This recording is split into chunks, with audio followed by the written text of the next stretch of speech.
Yes, yes. Come on. Yes. আমি জিতেছি, আমি ফার্স্ট হয়েছি।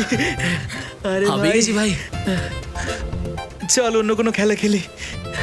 চল ফুটবল খেলি, না यार।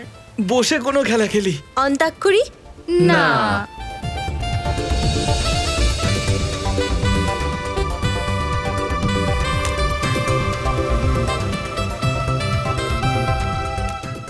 কি এটা? কি এটা রে? ট্রুথ অ্যান্ড ডেয়ার খেলবো। আচ্ছা, ভালো আইডিয়া না? হ্যাঁ হ্যাঁ ভালো। একদম। লেটস চল। প্লে। Ready guys? রেডি। মানিক ভেজেছিস ভাই। বল মানিক, ট্রুথ নাকি ডেয়ার? ডেয়ার। বল কি করতে হবে? পাক্কা পাল্টাবি না তো? আরে না রে ভাই, বল। যা গিয়ে আমাদের সবার জন্য কচি কচি ডাব নিয়ে আয়, তাও নিজের টাকা দিয়ে। ওর আজ হয়ে গেছে। তোকেও দেখে নেবো আমি, তোর সময় আসতে দেখবার 5 স্টার হোটেলে পার্টি নেবো একটা। যা যা ভাই যা। বলছে যা যা। রোহন, ইয়ো। রোহন বল আমার ভাই, সত্যি বলবি নাকি কাজ করে দেখাবি? সত্যি বলবো, আবার তোর সামনে? দেখিস আমি করে দেখাবো। চল ঠিক আছে, যা ওই সমুদ্রের দিকে যা, গিয়ে ডুব মার, তাও 5 মিনিট ধরে। দেখ তুই তো জানিস আমি সাঁতার কাটতে জানি না। তো আমি তোকে কখন বললাম সাঁতার কাটার জন্য? আমি তো বললাম ডুব দিতে তোকে। 5 মিনিট কি করে থাকবে ও? B fair. চল ঠিক আছে, তোর জন্য 2 মিনিট, এইটুকু তো করতে পারবি ভিতুরাম? দেখ ভাবিস না আমি ভীতু। আমি তো তোকে বলছি তুই জাগৃতি চুড়িটা পরে নে। দেখ চুপ করে যা, নয়তো কি করবি? হ্যাঁ? কি করবি তুই? আমি করিস না। চল, আমি কি করবি? বল না। আমি করিস না এরকম। আমি কি করবি, হ্যাঁ? আরে রোহন, আমি একটা কিছু আছে। কই দেখা তো, এটা দাঁড়া, কি? খুলে দেখি এটা।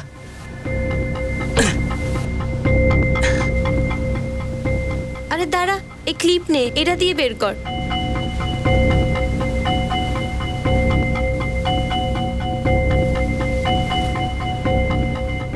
Thank you. ওয়েলকাম।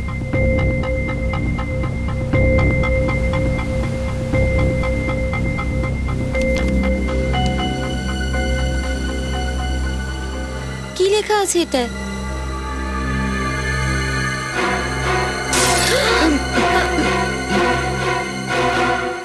আমার দাদা আমাকে গুলি করে দিয়েছে আর আমি মরে যাচ্ছি। এর শাস্তি ওর পাওয়া উচিত, কারণ ও আমার বিশ্বাস ভেঙেছে। আমি ওর সাথে দেখা করার জন্য এত দূর, নিজের শহর যা স্যার,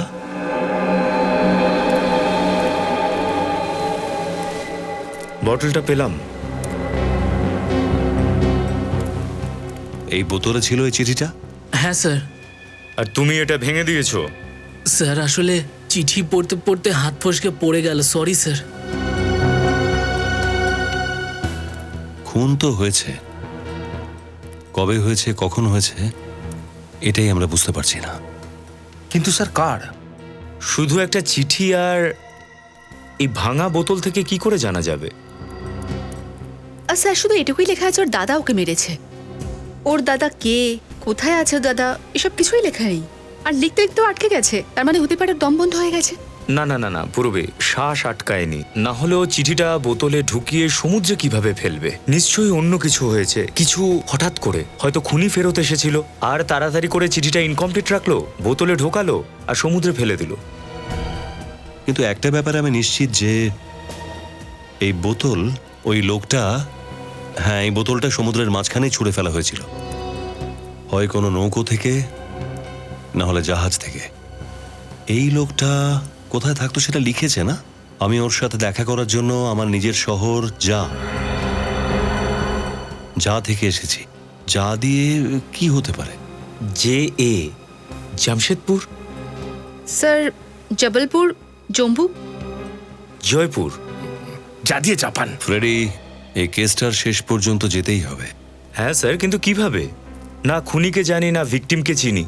আমাদের কাছে তো কোনো লাশও নেই। এমনকি আমরা তো এটাও জানি না যে বোতলটা কত বছর আগে ফেলা হয়েছে।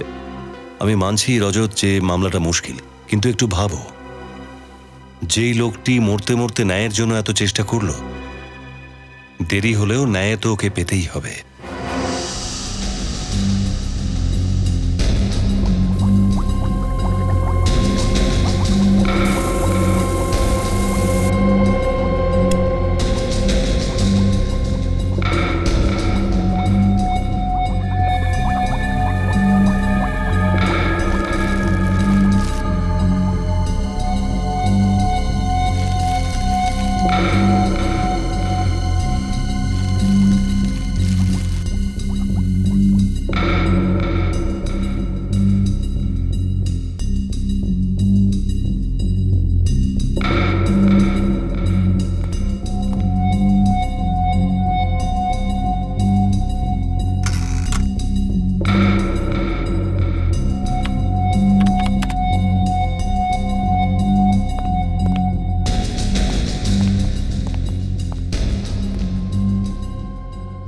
এত বিজি যে মাথা তোলার সময়ই নেই। আর কি, আমাকে 24 ঘন্টা ব্যস্ত রাখা তো তোমার প্রথম কাজ, এটা তো মানতে হবে। তুমি তোমার কর্তব্যটা খুব দায়িত্ব নিয়ে পালন করছো। আমার প্রশংসা করছো নাকি? প্রশংসা বস, 100% প্রশংসা। তাহলে বলো, কি জানতে পেরেছো? এবারে বেশি কিছু জানতে পারেনি বস। অস্ত্র প্রয়োগ করলে তো সালুকে? আরে বস, আসলে কি, এই বোতলটাকে আমি খুব ভালো করে চেক করে আরো কিছু জানবার চেষ্টা করছিলাম বস, কিন্তু সালুকে আমাদের কাছে এই বোতল আর ওই চিঠি, মাত্র এই দুটোই সূত্র আছে। আর এটা জানি না যে খুন 1 বছর আগে হয়েছে না 10 বছর আগে। আর এই জন্য কান্নাকাটি নয়। 1 মিনিট, কাঁদছি না। 1 মিনিট দাঁড়িয়ে যাও।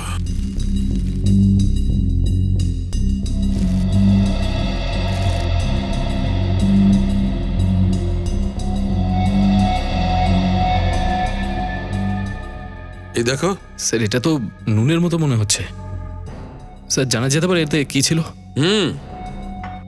এই বোতলটা একটা মদের বোতল ছিল। ওই চিঠিটা এই বোতলের মধ্যে ঢোকানোর আগে এই বোতলটাকে খালি করা হয়েছিল। মদের বোতল? হ্যাঁ রজত, অ্যালকোহল ট্রেসেস একদম পজিটিভ। আচ্ছা সালুকে, এটা তুমি বলতে পারবে যে এই বোতলে কত পুরনো মদ রাখা ছিল? এর থেকে আমরা আন্দাজ করতাম যে আসলে গল্পটা কি। না বস, এটা জানা যাবে না। আবার কাঁদতে শুরু করলে তুমি? আরে কান্নার ব্যাপার নয় বস, তাহলে আসলে এই বোতলে যতটা মদ ছিল সে তো উবে গেছে। আর সমুদ্রের লবণাক্ত জলে ভাসতে ভাসতে এর সব রকমের কেমিক্যাল কম্বিনেশন একদম পাল্টে গেছে। যদি এই বোতলের ব্যাপারে আমরা আরো জানতে চাই, যেমন এটা কোথায় বানানো হয়েছিল, এর ডিজাইনটা কি, তাহলে আমাদের ভাঙা টুকরোগুলোকে জোড়া লাগাতে হবে। হ্যাঁ, চেষ্টা করে দেখতে পারি, কিন্তু আচ্ছা সালুকে, এই বোতলটার ভেতরে যে চিঠিটা ছিল যেটাতে রক্ত লেগে আছে, ওই রক্তের ডিএনএ টেস্ট করেছিল তো? হ্যাঁ স্যার। তাহলে কি জানা গেছে? এই রক্তটা কোনো পুরুষ মানুষের, যার বয়স 30 থেকে 40 বছরের মধ্যে হবে। কিন্তু স্যার, এটা ছাড়া আমরা আর বিশেষ কোনো তথ্য পাইনি যেটাতে এই মানুষটাকে চিনতে পারা যায়। আচ্ছা, আর কিছু না? না, কারণ রক্তটা একদম শুকিয়ে গেছে। তাই এটা জানা খুব কষ্টকর যে কত বছর আগে কাগজটায় লেগেছিল। কিন্তু এই কাগজটা, এর থেকে তো কিছু জানা যাবে। হ্যাঁ, এটা কোনো সাধারণ কাগজ নয়। আমি এই কাগজটা একটা ছোট টুকরো নিয়ে তাতে কেমিক্যালের টেস্ট করেছি। এই দেখুন স্যার, এখানে সবুজ রঙের দাগ দেখতে পাচ্ছেন আপনি? হ্যাঁ। এটা ক্লোরোফিলের দাগ, যেটা সবুজ পাতায় পাওয়া যায়। Plant cellulose. স্যার, এই কাগজটা কোনো মেশিনে বানানো কাগজ নয়। ইনফ্যাক্ট হ্যান্ডমেড পেপার, যেটা শুকনো ফুল আর পাতা থেকে বানানো। আরও একটা ব্যাপার স্যার, এই পেপারটাতে এখানটায় আমি কিছু এমবস করা দেখতে পাচ্ছি।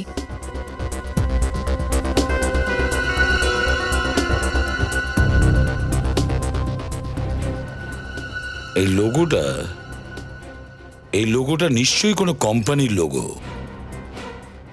হয়তো কোনো শিপিং কোম্পানির। স্যার এই লোগো কোনো কোম্পানি রেজিস্টার করায়নি। স্যার এই লোগোটার অর্ধেক আছে, অর্ধেক নেই। আমরা পেইন্ট করে এটাকে পুরোও তো করতে পারি স্যার। হ্যাঁ, এটাও তো জানতে হবে আমাদের রজত, যে অর্ধেক অংশে কি আছে বা কি ছিল। একটা কাজ করি, নিখিল স্যার, একটা আয়না নিয়ে এসো তাড়াতাড়ি।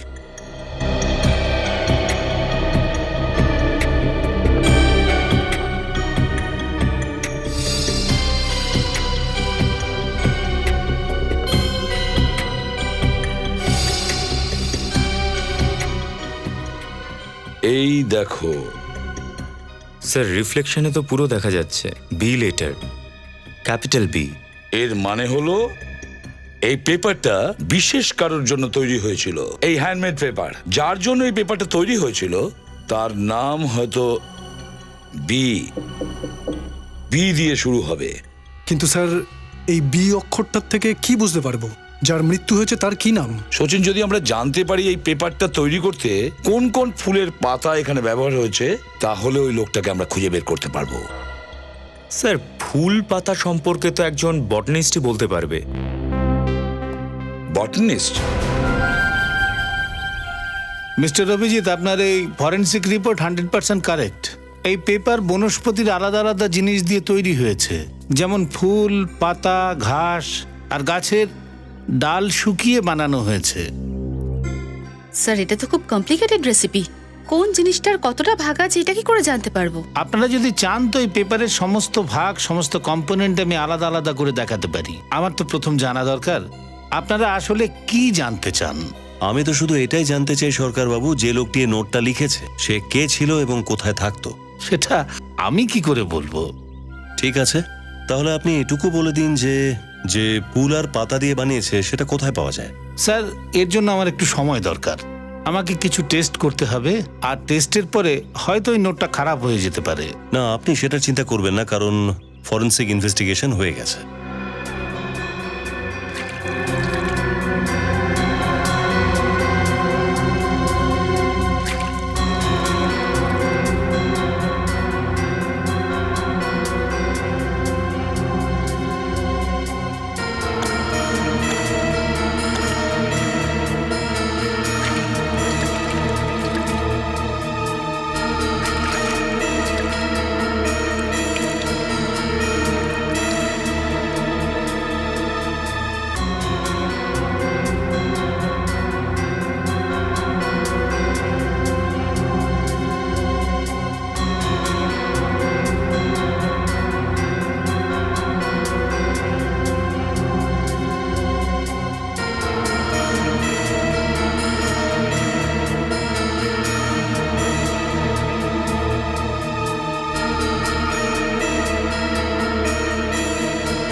পেপারের ভেতরে শুকনো পাতা? এই রকম একটা স্পেসিমেন আমার কাছেও আছে।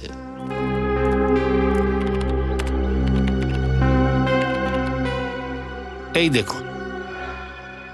স্যার এই দুটো পাতা তো একরকম দেখতে, এইটা কি করে জানা যাবে যেটা কোন গাছের? এটা দেবদারু গাছের পাতা। দেবদারু? এই দেবদারু তো সমতলে পাওয়া যায় না, পাহাড়ি অঞ্চলে পাওয়া যায়, মানে হিল স্টেশনে। হ্যাঁ স্যার, 18 থেকে 3000 মিটার ওপরে এই দেবদারুর ঘন জঙ্গল দেখা যায়। স্যার তাহলে ভিকটিমও পাহাড়ি এলাকায় থাকতো? হিমাচল প্রদেশ বা উত্তরাখণ্ডের হতে পারে। ভিকটিম বি লিখেছিল যে সে এমন একটা জায়গায় থাকতো যার নাম যে এ দিয়ে শুরু হয়। সরকারবাবু, আপনার ল্যাপটপটা ব্যবহার করতে পারি? হ্যাঁ নিশ্চয়ই। আচ্ছা, তুমি সার্চ করো কোনো জায়গা এমন কি আছে যেটা যে এ দিয়ে শুরু হয়।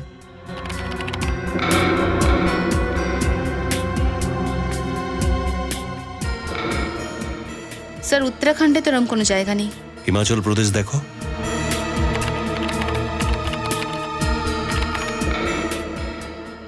স্যার এই দেখুন জয়ন্তবাড়ি। আর এরকম কোনো জায়গা নেই যেটা যে এ দিয়ে শুরু হয়।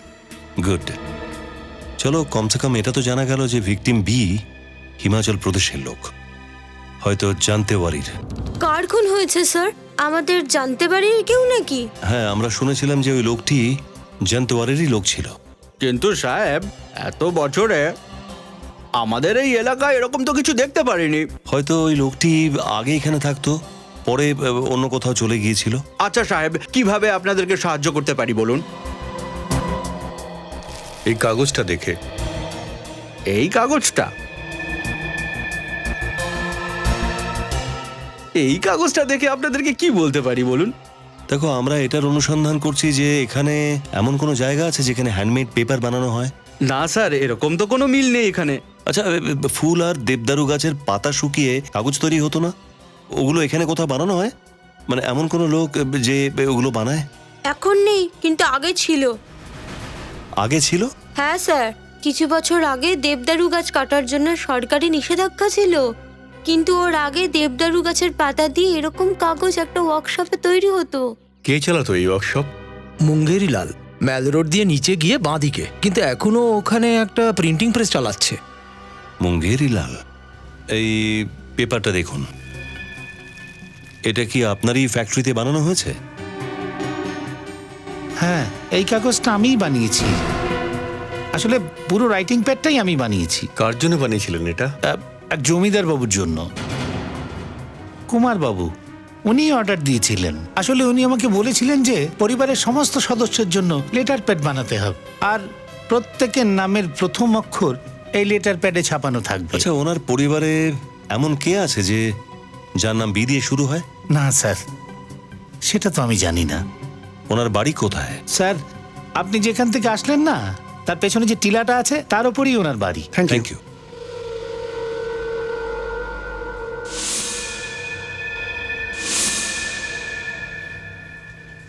হ্যালো, সিআইডির লোকেরা এখানে এসেছিল।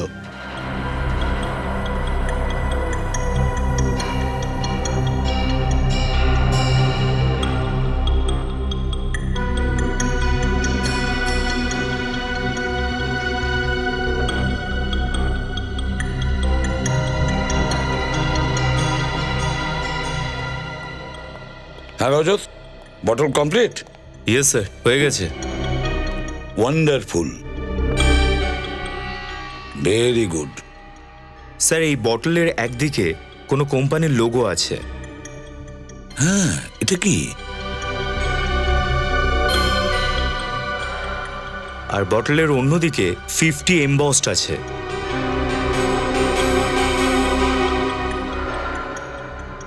হ্যাঁ, 50 বছর মানে গোল্ডেন জুবলি সেলিব্রেশন। স্যার, হতে পারে স্পেশাল এডিশনের জন্য কোনো বিশেষ বোতল বানানো হয়েছিল। হ্যাঁ, হতে পারে। একটা কাজ করো, ইন্টারনেট থেকে খোঁজ করো এই লোগোটা কোন কোম্পানি তৈরি করেছে।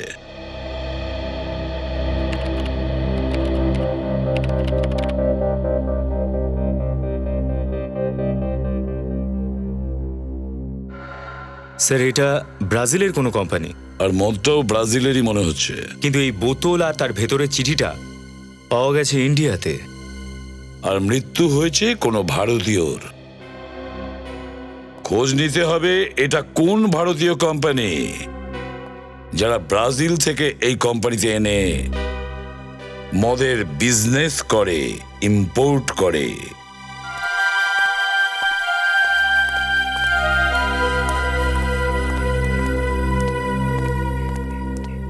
বাড়ির অবস্থা তো দেখছি খুবই খারাপ। দেখে মনে হচ্ছে এখানে বছরের পর বছর কেউ থাকে না। হ্যাঁ স্যার, আর ওখানে বাড়ির গেটটাও ভাঙা ছিল। আর এই দেখুন, এখানে তালা লাগানো, তাও আবার জং ধরে গেছে। স্যার, কোনো বুদ্ধু লোক ছাড়া এরকম এত দামের একটা প্রপার্টিকে ফেলে রেখে দেয় না কেউ। নয়তো এটাকে রেন্টে দিয়ে দিত, অথবা বেচে দিত, নয়তো হোটেল বানাতো। কি করছো? দেখে তো ভালোই মনে হচ্ছে। কুমার বাবুর বাড়িতে কি করে এলে? কাকে জিজ্ঞাসা করে দরজা ডিঙিয়ে এলে? দেখুন, আপনি ভুল বুঝছেন। আসলে আমরা তো আত্মীয়। আমরা কুমারবাবুর আত্মীয়। বাইরে থাকি তো আমরা, আমেরিকাতে। অনেক বছর এখানে এসেছি তো, তাই ভাবলাম দেখা করে নি। কিন্তু এখানে তো সবকিছু বন্ধ পড়ে আছে। আর কুমার আঙ্কেল ফোনটাও তুলছেন না। নাম্বার টাম্বার কি বদলে গেছে নাকি? জমিদারের বাড়িতে অতিথি হয়ে অনেকেই আসে, কিন্তু কিন্তু আপনাদের আগে কোনোদিন তো দেখিনি। ও ও আমরা দূর দূর দূর সম্পর্কের আত্মীয়। আসলে ব্যাপারটা হলো, অনেকদিন এখানে আসেনি তো, তাই আপনি দেখেননি হয়তো। আপনি এদের প্রতিবেশী? আগে হ্যাঁ, আমি এখানেই থাকি। কুমার বাবুর সঙ্গে তো পরিবারের মতো সম্পর্ক। এই প্রাসাদটা গুন্ডাদের আখড়া না হয়ে যায়, সেই জন্য নজর রাখি। গুন্ডাদের আড্ডা? কেন, কুমার আঙ্কেলদের এখানে কেউ থাকে না নাকি? এখানে সব উলট পালট হয়ে গেছে। এখন কুমার বাবুর পরিবার এখানে থাকে না, মুম্বাইতে থাকে। কবে থেকে? 2005 থেকে। কেন, মানে এমন কি হয়ে গেল যে বাড়ি ছেড়ে দিয়ে মুম্বাই চলে গেল? ওনার ওই বড় ছেলে আছে না, বিক্রম। কি? বিক্রম কি করেছে? ওই বিষয় সম্পত্তি নিয়ে ঝগড়া, কোনো আত্মীয়কে ছুরি মেরে দিয়েছে। এই বিক্রমও না, মানে বেচারা কুমার আঙ্কেল। শুনেও খারাপ লাগছে। তাহলে কেস টেস হয়ে গেছে নিশ্চয়ই, পুলিশ কেস? না না, তেমন কিছু হয়নি। কুমার বাবু সব কিছু চাপা দিয়ে দিয়েছেন আর রাতারাতি বাড়ি ছেড়ে চলে গেছেন। সেদিন থেকে এখানে আর কেউ আসে না। ওনার একজন ছেলে ছিল না, মানে কে? বলবীর? বলবীর, বলবীর। এই বলবীরও কি মুম্বাই চলে গেছে নাকি? ও একলা এখানে কি করে থাকবে? বাবা মার সঙ্গে চলে গেছে। তোমরা এত দূর থেকে এলে কোনো লাভ হলো না। আমায়ও মন্দিরে যেতে হবে। তোমরা এখন এসো। নমস্কার। নমস্কার। নমস্কার।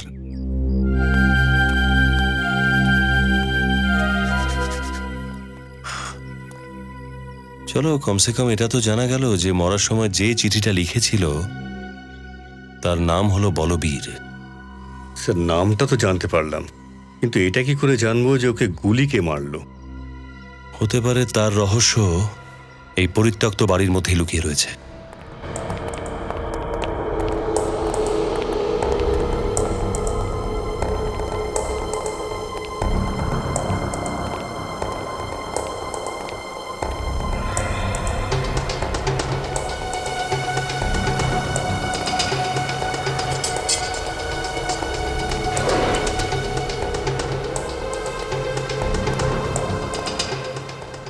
চেক করো যদি কোনো কাজের জিনিস পাওয়া যায়।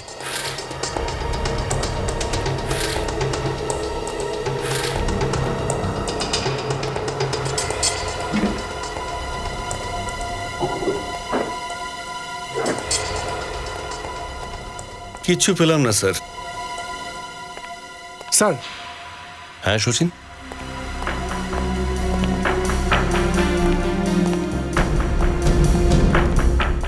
স্যার এই দেখুন, বম্বের কিছু নাম্বার, রিয়েল এস্টেট এজেন্সি। রাতারাতি বাড়ি ছেড়ে পালিয়ে গেছে, তাহলে মুম্বাইতে নিশ্চয়ই কোথাও না কোথাও আছে। হ্যাঁ স্যার, আর এরা খুব বড় লোক, মানে ভাড়া বাড়িতে তো আর থাকবে না, কোথাও না কোথাও ফ্ল্যাট কিনে থাকবে বা বাংলো কিনে থাকবে। ওখানে ফ্ল্যাট কিনেছে না বাংলো, সেটা তো রিয়েল এস্টেট এজেন্টই আমাদের বলবে। বিনীত। Yes sir. এই যে বাইরে যে মহিলাটা দাঁড়িয়ে ছিল রজনী, ওকে দিয়ে এই বাড়ির সব লোকের স্কেচ বানিয়ে নাও। Yes sir. স্যার, এই মদটা ইন্ডিয়াতে শুধুমাত্র 3টে কোম্পানি ইম্পোর্ট করে, এর মধ্যে সব থেকে বড় ইম্পোর্টার আমি। আর এটাতে যে 50-এর মার্ক আছে, এটা কি? ব্রাজিলের এই কোম্পানি যখন 50 বছর পূর্ণ করলো, ওরা তখন একটা স্পেশাল কনসাইনমেন্ট করেছিল, লিমিটেড এডিশন। Limited edition? হ্যাঁ স্যার, স্পেশাল এডিশন।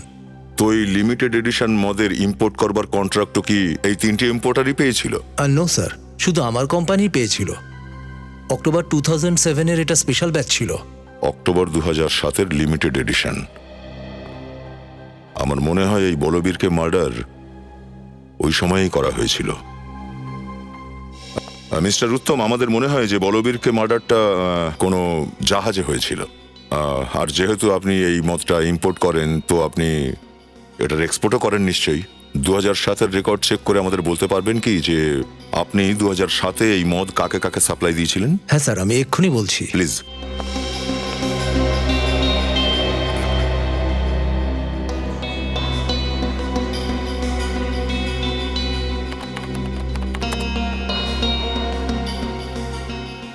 পেয়েছি স্যার।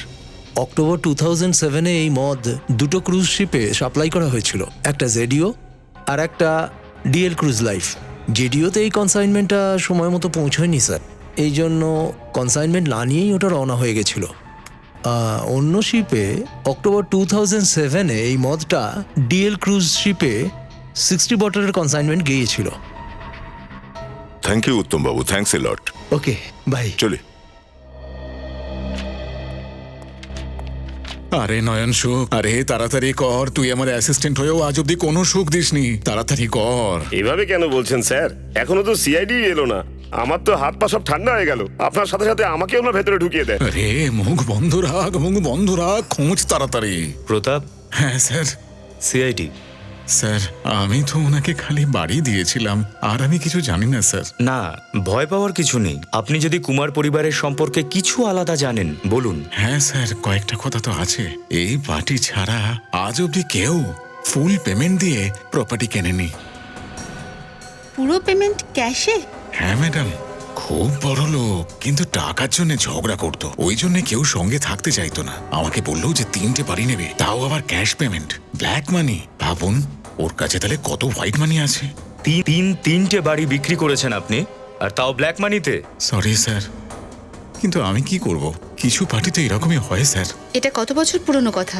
এই জুন 2005-এর ম্যাডাম।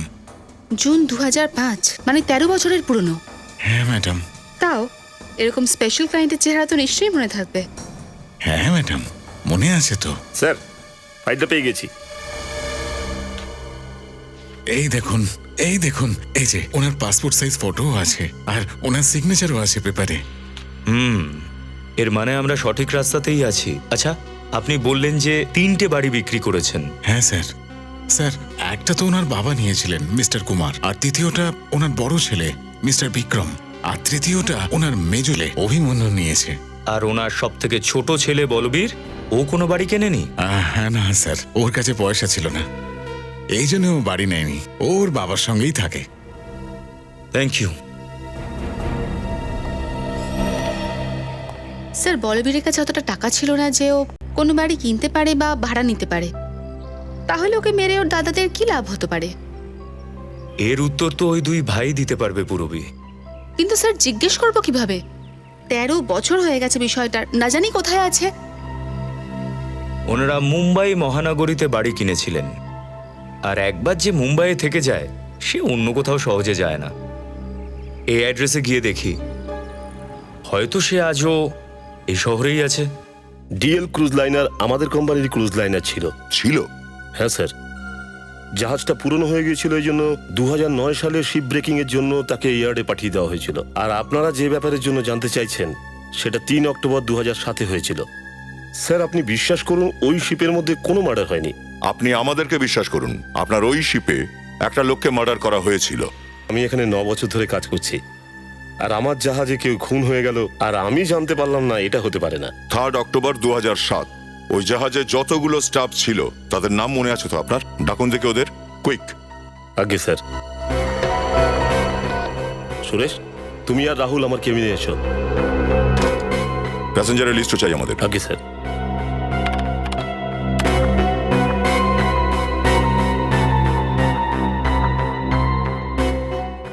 বলবীর কুমারের নাম লিস্টে আছে?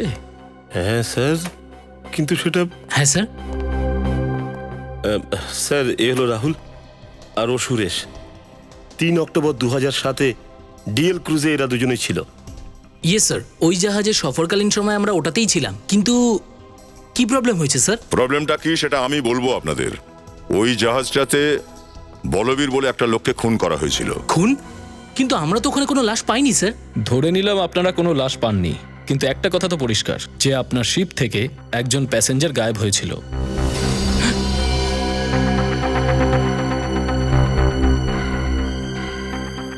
হ্যাঁ স্যার, একজন প্যাসেঞ্জার তো উধাও হয়েছিল। তো তোমরা ওই লোকটাকে খোঁজার কোনো চেষ্টা করোনি? হ্যাঁ স্যার, গোটা শিপে আমরা খোঁজ করেছিলাম, কিন্তু প্যাসেঞ্জারকে আমরা পাইনি। আমরা ভেবেছিলাম উনি হয়তো ভুল করে সমুদ্রে পড়ে গেছেন, আর ওনার ফ্যামিলির লোকেরা ওনার ব্যাপারে কোনো এনকোয়ারি করেনি, তাই... প্যাসেঞ্জার লিস্ট চেক করো, বলবীরের কোনো দাদা বা কোনো আত্মীয় ওই জাহাজে ছিল কিনা।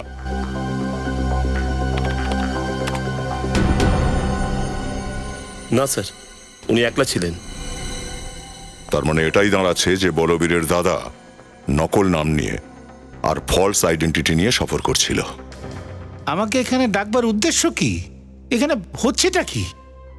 বলবীরের মৃত্যুর কথা আপনারা কি করে জানলেন? আপনারা এত বিশ্বাসের সাথে কি করে বলতে পারেন যেটা বলবীরই ছিল? আপনাদের কে বলল? এই চিঠি। বলবীর আপনাকে নিজে বলেছে যে ও মারা গেছে? আগে হ্যাঁ। কিন্তু কি করে? আমি বলেছি না এই চিঠিতে, যেমন বলবীর তার নিজের মৃত্যুর কথা নিজে লিখেছিল যখন 3রা অক্টোবর 2007 রিয়েল ইন্ডিয়ান জাহাজে তখন সফর করছিলেন। বলবীর লিখেছে যে আমার দাদাই আমার ওপরে গুলি চালিয়েছে, তাদের শাস্তি দেবেন।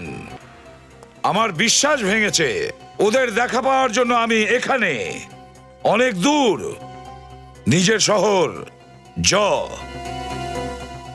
জয়ের মানে হলো জন্তুয়ারি, যেখান থেকে আপনাদের পরিবারের ব্যাপারে আমরা সব জানতে পারি। বলবীর 2007-এ মারা গিয়েছে? আমরা তো জানতাম না। ওর মৃত্যুর খবর যখন আমরা জানি না, তাহলে আমরা কি করে মারতে পারি ওকে? এটা তো বলবীরই লিখেছে, তাই না? যে তার দাদা ওর উপরে গুলি চালিয়েছে। আর ওর দাদা কে? আপনারা দুজন, মিস্টার বিক্রম আর অভিমন্যু।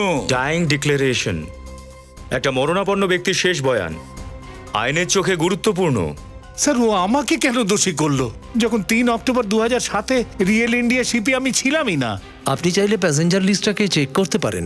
সেপ্টেম্বর 2007-এর পর আমরা বলবীরের সঙ্গে দেখাই করিনি। আর একটা কথা, এই কথার কি সত্যতা আছে যে এই চিঠিটা বলবীরই লিখেছে? স্যার, কেউ আমাদের সঙ্গে ঠাট্টা করেছে স্যার।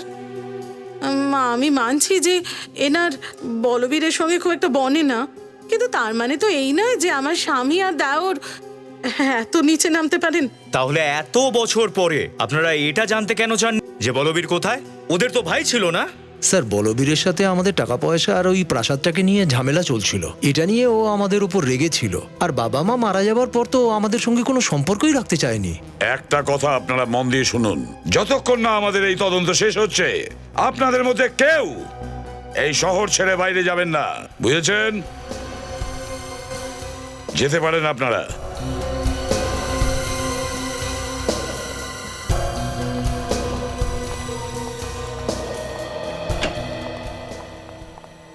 স্যার, হ্যাঁ, এয়ার ইন্ডিয়ার ফ্লাইটে যারা যাচ্ছিল সবার ডিটেল পেয়ে গেছি।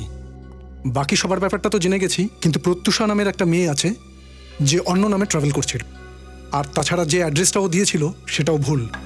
প্রত্যুষা হতে পারে এই মেয়েটি দাদার সাথে যোগ দিয়েছিল ওই খুনে, আর এই দাদা ছদ্মনাম নিয়ে ঘুরে বেড়াচ্ছে। কিন্তু স্যার প্যাসেঞ্জার লিস্টে আর বাকি যাত্রীদের নাম আর নাম্বার ম্যাচ করছে। তার মানে বলবীরের দুই দাদাই সত্যি বলছিল। হ্যাঁ, বলবীরের দুই দাদা সত্যিই বলছে।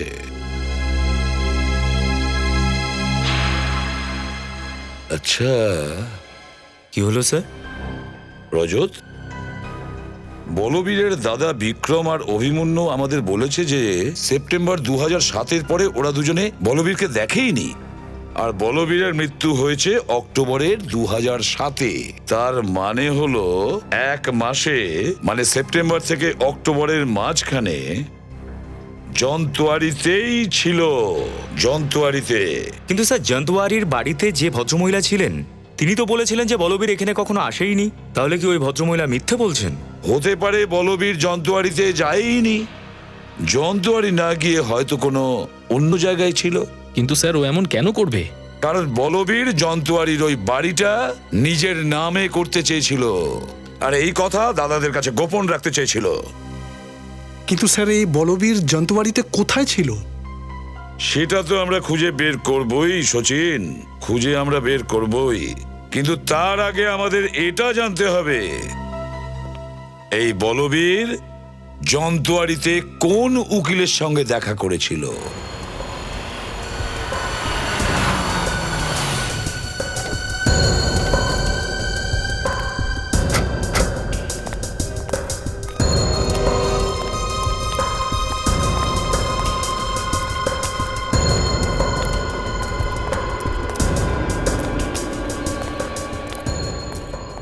আরে আরে আরে, কোথায় যাচ্ছেন আপনারা?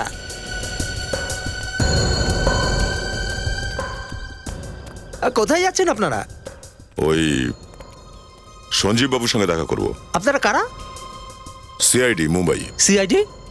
আপনাদের সঙ্গেই তো দেখা করতে গেলেন। কি? কিন্তু আমরা তো ওনাকে বলেছিলাম ওনার বাড়িতে আসছি আমরা দেখা করতে। জানি না স্যার। কিন্তু আমাদের সঙ্গে দেখা করতে কোথায় গেছেন কিছু বলে গেছেন? মল রোডে গেছেন তো। মল রোড? মল রোডে কেন? 15 মিনিট আগে একটা লোক এসেছিল, বললো মল রোডে নাকি সিআইডি অপেক্ষা করছে, আর স্যার তো ওনার সাথে চলে গেলেন।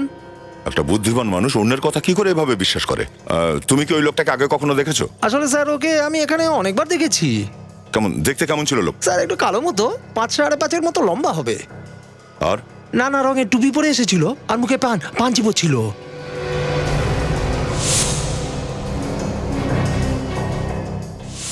স্যার আমরা লোকটাকে মনে হচ্ছে আগে দেখেছি।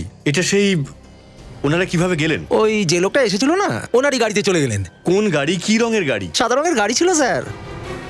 সঞ্জীবের প্রাণের ঝুঁকি আছে, কুইক চলো। Welcome to Beaton world, how may assist you? নতুন ফ্ল্যাটের জন্য একটা স্ট্যান্ড ফ্যান আর কুলার নেব। এই পচা গরম থেকে একটু স্বস্তি চাই। বাজার চলতে সব ব্র্যান্ড আর ভরসাযোগ্য নয়। তার জন্য তো আমাদের ফ্যান আছে, all purpose bullet table fan, ceiling fan. আমাদের সিলিং ফ্যান কিন্তু 30 মাসের ওয়ারেন্টি সহ পাওয়া যায়।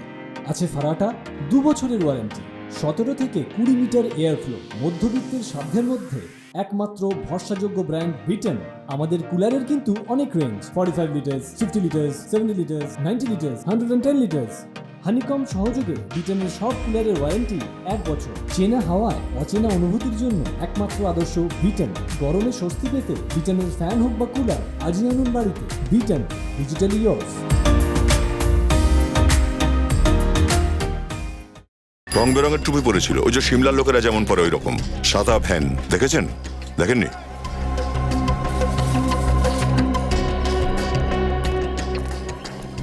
দেখুন, আপনি এরকম কোনো লোককে দেখেছেন যার গায়ের রং শ্যামলা, উচ্চতা 5-5.5 ফুট মতন, মাথায় নানা রঙের টুপি পরে, যাতে সুতোর কাজ করা, শ্যামলা রং, সবসময় পাঞ্চি বই আর মার্কেটেই ঘুরে বেড়ায়, আর হয়তো ওর কাছে সাদা রঙের গাড়ি আছে। হয়তো আপনি মাঙ্গুর কথা বলছেন।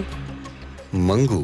হ্যাঁ হ্যাঁ, ওই ওই ওই। 1 নম্বরের বদমাস ছেলে ও, মল রোডে সারাক্ষণ আড্ডা দিয়ে পড়ে থাকে। আপনি ওকে দেখেছেন কিছুক্ষণ আগে? এখন হ্যাঁ, ও এক্ষুনি ওর গাড়ি নিয়ে গেল ওই দিকে। Thank you. হুম। স্যার, স্যার, ওই ভদ্রমহিলা ওই লোকটাকে দেখেছেন? ওর নাম মঙ্গু, আর ওই ওপর দিকে গেছে। চলো।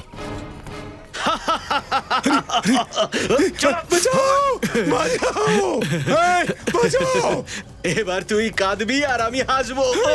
ছাড়ো আমাকে, ছাড়ো, আমি তোমার কি করেছি? কিসের জন্য ছাড়বো তোকে? আরে চল, শোনো ভাই, তোমার ভুল হচ্ছে ভাই, ছেড়ে দাও ভাই। কিসের জন্য ছাড়বো তোকে? হ্যাঁ, কিসের জন্য ছাড়বো? ছেড়ে দাও। উকিল বাবু, আমাকে যেতে দাও, আমাকে যেতে দাও। আমি তোমার কি করেছি বলো, আমায় যেতে দাও। কি বলবো উকিল বাবু, যদি আপনি বেঁচে থাকেন তাহলে বলবীরের ব্যাপারে সিআইডি সব জেনে যাবে।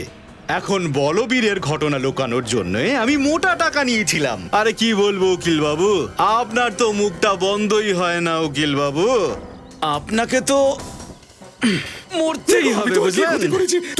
তুমি আমাকে মারছো কেন? দেখো, আমি তোমার কোনো ক্ষতি করিনি, আমাকে মেরো না, আমাকে যেতে দাও প্লিজ, আমাকে বাঁচাও।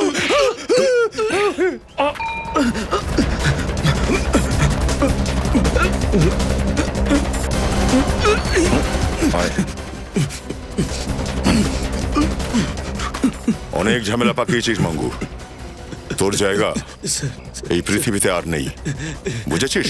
তোর জায়গায় তোকে পাঠাচ্ছি।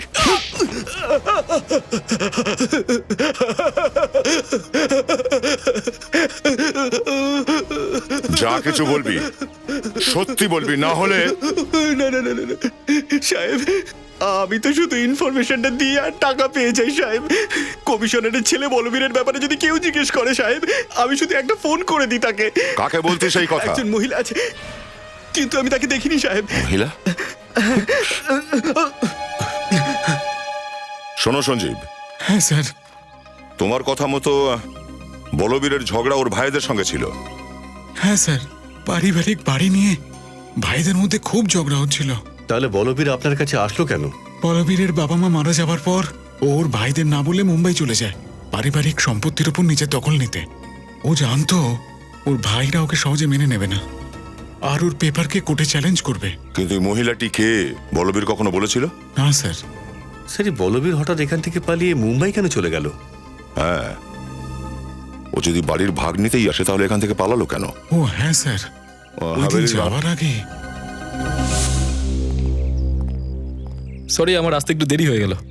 কত দেরি করলে বলো তো? তুমি জানো আমাকে কোর্টে যেতে হবে। এখন আর সেটার কোনো দরকার নেই অ্যাডভোকেট বাবু। কেন? বাড়ি চাই না তোমার? না, বাড়ি তো আমার চাই, আর বাড়িটা আমিই পাবো। তুমিই পাবে? হ্যাঁ, কে জানে কি করে আমার দাদারা জানতে পেরে গেছে যে আমি এখানে এসেছি। আজ সকালেই আমার দাদা আমাকে ফোন করেছিল, আমাকে মুম্বাইতে ডাকছে আর বলল যে বাড়িটা আমাকে দিয়ে দেওয়া হবে। উনি কিচ্ছু জান না। বলবীর বলেছিল যে দাদার বাড়ি থেকে ফোন এসেছে। হ্যাঁ। কে ফোন করেছিল বলেছে? না স্যার, আমাকে বলেনি। এই কেসটা তো আবার গুলিয়ে গেল। কার ফোন এসেছিল সেটা তো আমরা জানিই না। আর বলবীর এখান থেকে সোজা জাহাজে যায়, কিন্তু ওর ভাই তো কখনো জাহাজে যায়নি। বলবীর কিন্তু চিঠিতে এটাই লিখেছিল, ওর দাদা ওকে গুলি করেছে। এটা কি করে হতে পারে? সে জাহাজে ওই লেডি প্যাসেঞ্জারও ছিল, যে নকল নাম নিয়ে ঘুরে বেড়াচ্ছিল, আর ওর কেবিনটা ঠিক বলবীরের কেবিনের সামনেই ছিল। প্রত্যুষা, ওর নাম ছিল প্রত্যুষা। হ্যাঁ স্যার, হতে পারে যে ওই মহিলাই বলবীরকে ভুলিয়ে ভালিয়ে ওই জাহাজে নিয়ে এসেছিল। কিন্তু স্যার, ওই মহিলাকে আমরা খুঁজবো কি করে?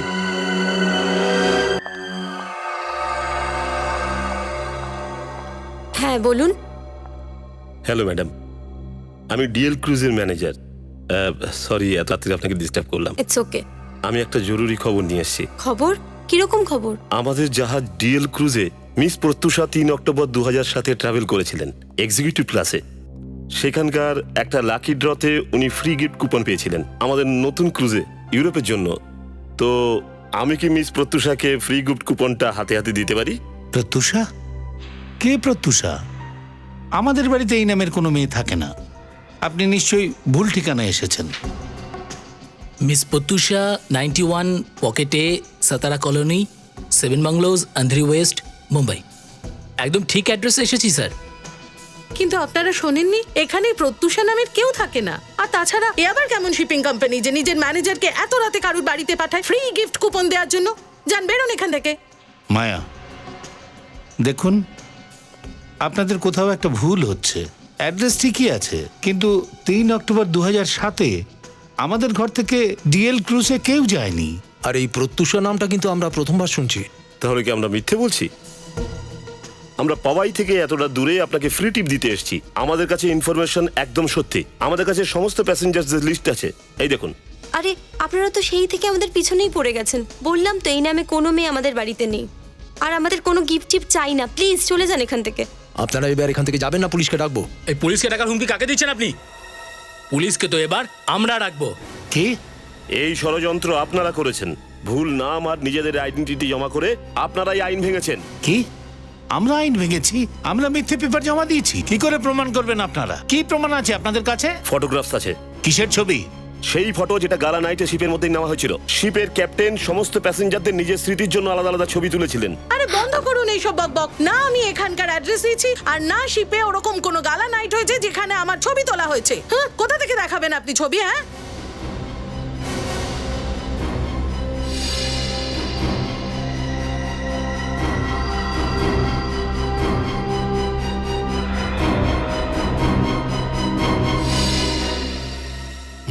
মায়া, কি বললে তুমি? তুমি কি করে জানলে যে ওই দিন ক্রুজে কোনো গালা নাইট হয়নি? প্রত্যুষা কোনো ছবি তোলেনি? কেননা উনিও ওই শিপেই ছিলেন।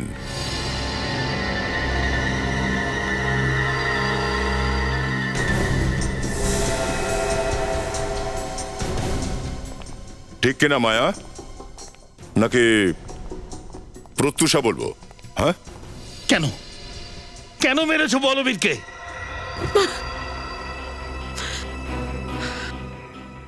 তোমার জন্য, আমাদের সন্তানের জন্য। তুমি তো নিজের ভাগ নিয়ে সমস্ত সম্পত্তি জুয়ায় হেরে গেলে। বিজনেসেও এত লস হচ্ছিল। এনার বিজনেস তো যে কোনো দিন বন্ধ হয়ে যেত, জিজ্ঞাসা করুন এনাকে। আমরা জয়ন্তী আর অভিমন্যুর মতো সুখী ছিলাম না। অবস্থা ক্রমশ খারাপ হচ্ছিল। প্রাসাদ বেচে যা টাকা পাওয়া যেত তাতে সব দেনা শোধ হয়ে যেত। কিন্তু ওই বলবীর প্রাসাদে কবজা করে বসেছিল। আর ইনিও ঠিক করে রেখেছিলেন যে আমরা প্রাসাদ থেকে কোনো টাকা নেব না, সব কিছু বলবীরকে দিয়ে দেবেন। কিন্তু আমি সেটা চাইনি। সেই জন্য আপনি বলবীরের উপরে নজর রাখতে শুরু করলেন। হ্যাঁ, যেদিন আমি জানতে পারলাম যে ও জানতো বাড়ি পৌঁছে গেছে আমাদের প্রাসাদকে কবজা করার জন্য, তখন আমাকে পদক্ষেপ নিতে হয়। তখন বিক্রমও কাজের জন্য সিঙ্গাপুরে ছিল। আর তারপরে তুমি এই ষড়যন্ত্র করার পুরো সময় পেয়ে গেছিলে।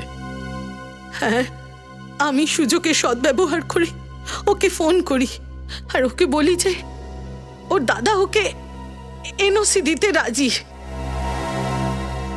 কিন্তু তোমরা দুজনে শিপে কি করে পৌঁছলে? আমি ওকে বলি যে আমাদের পরিবারের ভেদাভেদ যখন মিটে গেছে, তখন গোটা পরিবার একসাথে ক্রুজে সেলিব্রেট করলে কেমন হয়। আর আমি ওর কাছে প্রতিজ্ঞাও করি যে ওখানে আমি ওকে এনওসি পেপারস দিয়ে দেব। বৌদি, তুমি বলেছিলে তো সব সমস্যা মিটে গেছে, তাহলে এই কথাটা দাদার থেকে কেন লুকোনো হয়েছিল? আরে আমি ওকে সারপ্রাইজ দিতে এসেছি। তাড়াতাড়ি করো, ওরা দুজন ডেকে পৌঁছে গেছে। Come on. আচ্ছা, ওই এনওসি পেপার? সেটা আমার সঙ্গে আছে, 2 ভাইয়ের সামনে দেব, হবে তো? হ্যাঁ, নিশ্চয়ই। চলো। 1 মিনিট, আমি আমার ডকুমেন্টস গুলো নিচ্ছি।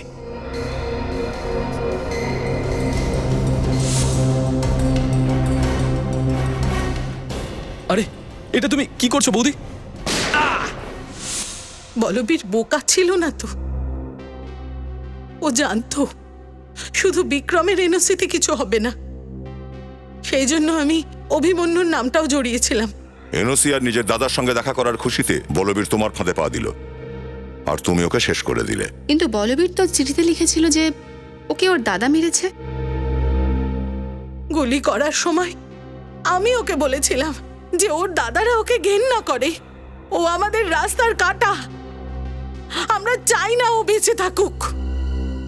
এটা ভাবো যে এই গুলিটা আমি না, তোমার দাদা চালাচ্ছে।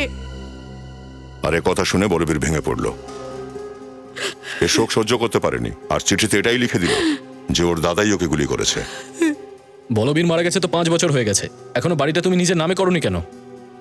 সেসব এনার জন্য কতবার বলেছি যে ভুলে যাও বলবীরকে। যদিও প্রাসাদটা নিয়ে ইন্টারেস্টেড হতো তাহলে ও সবকিছু ছেড়ে যেত না, কিন্তু ইনি মানতেন না। ও একদিন নিশ্চয়ই ফিরে আসবে, নিশ্চয়ই আসবে করতেন। কারণ বিক্রম তো জানতোই না যে বলবীর কোনোদিন আর ফিরে আসবে না। তুমি ওকে মেরে দিয়েছো, বৌদি মায়ের আরেক নাম, কিন্তু তুমি সেই সম্পর্কটাকে বদনাম করেছো, আর এই বাড়িটাকেও নষ্ট করেছো। You are under arrest, Mrs Maya. I'm sorry.